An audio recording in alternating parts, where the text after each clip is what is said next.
Hi guys! So okay, before I start, I want to show you what the outside world looks like.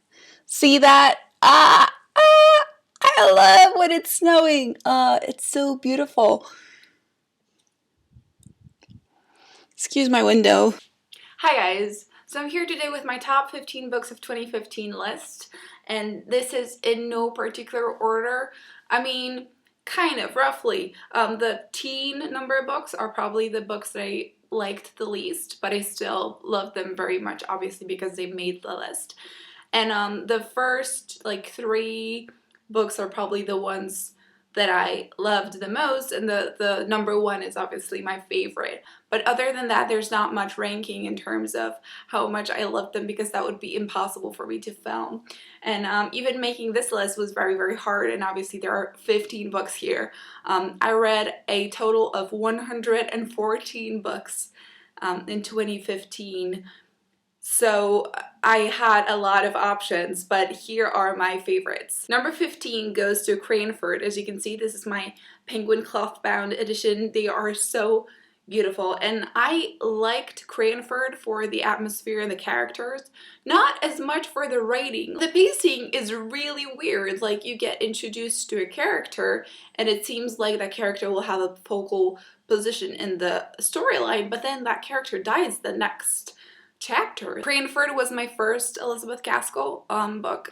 I saw the BBC miniseries of Cranford. It's totally different. Like, they changed everything, but it's really good. Like, the pacing is a lot better than the actual book, and it has Judi Dench in it. Number 14 on the list goes to Walden by Henry David Thoreau. I had a hard time picking this book. I wasn't sure if it was to make the list, because it definitely, I did struggle.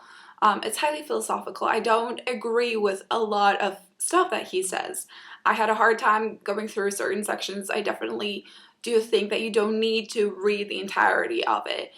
Some sections are really not necessary. It made the list because it made me embark on this new journey of living more simply. Walden was really important for me to define what it means to simplify your life, what it means to get rid of the excess, and what it means to really live a more meaningful life. And I don't claim that this book gives you the answers or even insights, but it definitely kind of pokes at your brain to start thinking about the way you live, and whether, you know, things that are meant to be good for you aren't actually making your life miserable.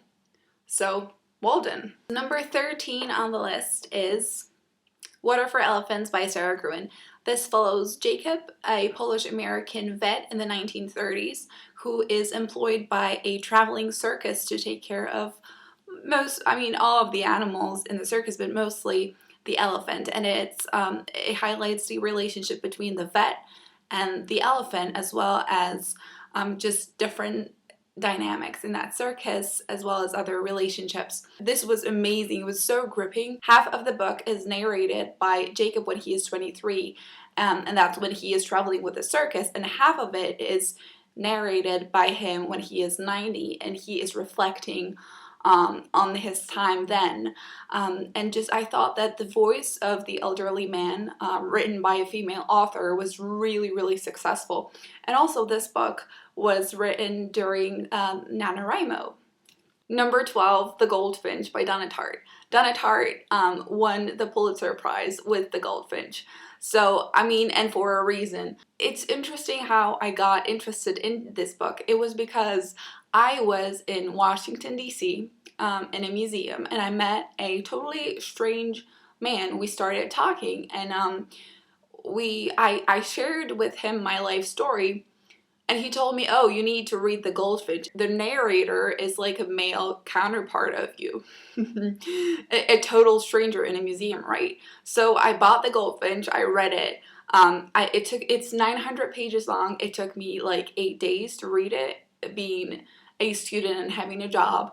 And I loved it. I loved it. I loved it. I mean, I might be biased because Theo, the main character, is definitely a male counterpart of me. It has to do with art, terrorism, and what it means to live a good life. Upon finishing this book, I bought all of the other Donna Tartt books. So definitely one of my favorites. Number 11 on the list goes to All But My Life by Gerda Weissmann Klein. This is a memoir. This is, in fact, a Holocaust memoir. And I definitely do read and do enjoy Holocaust stories. So this book I picked up in the National Holocaust Memorial Museum in Washington, D.C. again. But the reason I bought it was because there in the museum I saw a documentary. It was a documentary about people who survived the Holocaust and were sharing their memories. And so Gerda had the most heartwarming story of how she met her husband. She was in a concentration camp. She was a Polish Jewish girl. She was, I believe, 17 at the time of liberation. The American soldiers came at the end of the war to proclaim liberation.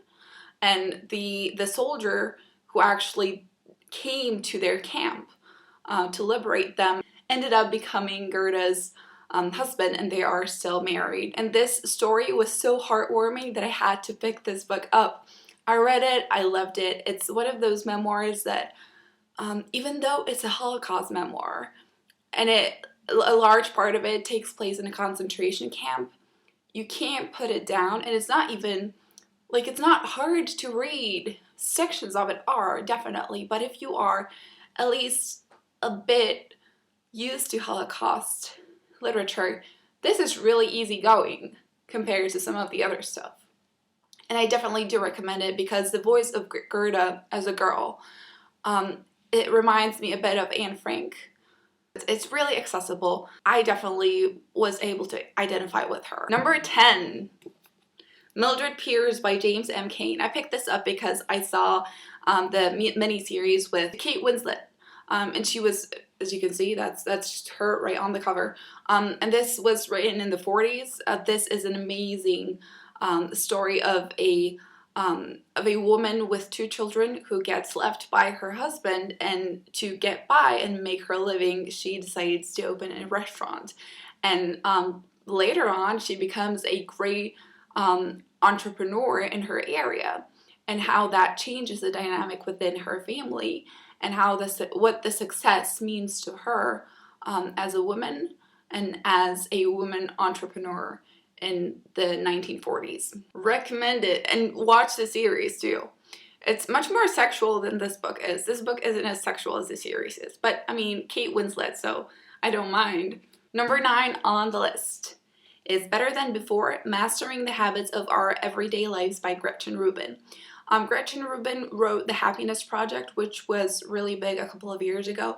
There are 2 parts to her research. Firstly, she categorizes all people into 4 different tendencies in terms of how they react to inner and outer expectations. And there are 4 tendencies, and once you know your tendency, it's easier for you to pick from strategies that will work for your tendency to change your habits. So the second part of her research is identifying those strategies.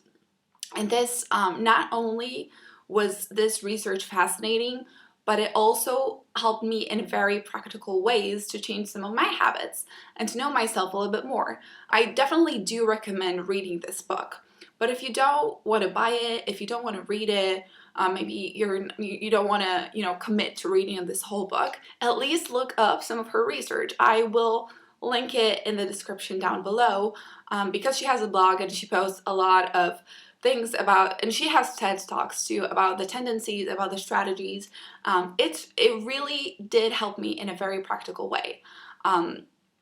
If you do research her, my tendency is an upholder, so I would be curious to know what your tendencies are. Number 9 is The Precious Stone Trilogy by Kerstin Gier, which is Ruby Red, Sapphire Blue, and Emerald Green. This I read in Polish. It was written originally in German. Well, this is a YA book trilogy. I don't read YA. That's why probably this made it onto my list, because it's one of the very, very few YA books that I read, but I also really enjoyed it. It was kind of naive and kind of typical YA oversimplified language, all of that kind of stuff. You have to hold your own disbelief more than once. But this is a trilogy about time travel, and I love time travel, so yes, definitely this was a lot of fun. Not much than that, not much literary merit, but a lot of fun, and that's important too. Oh gosh, this is one of my top favorites. Northanger Abbey by Jane Austen. As you can see, this is my most beautiful edition. I feel bad reading Jane Austen in Polish because it kind of doesn't make sense to me, but come on, this edition is so beautiful. Like, I could have easily got the English one, but oh my gosh, they made it so beautiful. I can't really talk much about Northanger Abbey because I loved it so much. I would not be able to put it all into words, but let me just say that Catherine Morland is one of my favorite heroines of all time, and definitely of Jane Austen's books. Definitely. Catherine is my favorite. How it highlights this amazing friendship between Catherine and Eleanor, and how Jane Austen makes fun of Gothic literature in such a skillful and humorous way. It's great. Read it. Number 6 is Far From the Madding Crowd by Thomas Hardy. I read this book because the movie was coming out with Carey Mulligan. It was amazing, by the way. But I wanted to read the book first, and I loved this book, and this was my first Thomas Hardy. I love the fact that it's really feminist in a non-threatening way, that it's very picturesque. If there is any male character in all of the books I read in 2015 that I would consider myself having a slight crush on, that would be Gabriel. Farmer Oak. Yes. Yes. Yes. 5 is I Capture the Castle by Dodie Smith. This was written in the 40s originally as a YA book, and looking at it now, I wish all YA was like this. So this is a story of a Cassandra who lives with her sister, her brother, her dad, and her stepmother in a crumbling, impoverished castle. They used to be pretty well off because her father was a novelist, but he is suffering from a writer's block, so he really doesn't publish anymore. And Cassandra has to take care of her family, and she records all of her experiences in a journal, and that's that journal. And the life of the family changes suddenly when the American heirs to the castle arrive to the area, and so the family is unsure whether they want to claim the castle or whether they want to help, and obviously whether they might be eligible for marriage. It's an amazing, heartwarming book, and this made me really want to go back into journaling, and I did actually. Upon reading this book, I started journaling much more than I had before. Number 4 on the list is the only book that I don't have with me, and it's the Colorless Tsukuru Tazaki and His Years of Pilgrimage by Haruki Murakami. This is probably the one book that was the hardest for me to read. Upon finishing it, I couldn't talk for about 2 to 3 days, and I was constantly crying. Not because it was a sad book, although it dealt with sad matters. It was very purifying. But it hit home so much that I couldn't talk. And I can't really talk about it now either. But I will link you to a very awesome review video on it. Number 3 is Rebecca by Daphne du Maurier. This, again, oh my gosh, you need to read this. The heroine is never named in this story. She gets married to a wealthy man, but upon arriving to his house, she realizes that the presence of his former wife who had died it permeates the space, and she is still very much present in all areas of the house, of the estate, of the common, history and common experience of the people who live there. And also, Rebecca, the former wife, starts sort of being present in her life, the heroine's life. It is so fascinating and haunting and just really jarring in the sense that the heroine is sort of searching in agony for her own identity and not getting it. It's amazing. Read it. Read it. Now we are down to my 2 favorite books of the year. So I need a coffee break to do this. Those 2 favorite books of this year were written by the same author. It was the first time that I read this author. She only published 2 books, and she's one of my favorite authors now, and that is Anne Bronte, the best Bronte in my opinion. So my second to best book is Agnes Grey. Agnes Grey records the experiences of Agnes, who is a governess, and this records the 2 families that she works for, and it really just, it doesn't glorify people who gave jobs to governesses. This pictures Agnes as a very hardworking woman, but also her job is very, very hard because the kids are tyrannical. The parents of the kids really look down on Agnes, and Agnes, such a kind-hearted woman, she has really strong principles, and she is very well educated, and all she receives from her employers is contempt. Also, Agnes is a woman of great faith, and she's very steadfast in her faith, and so she ends up really being victorious in her faith rather than in how people perceive her, because she's just a governess working for a rich family who does nothing but despise her. It's amazing. I want to be her. My favorite book of this year, The Tenant of Wildfell Hall by Anne Bronte.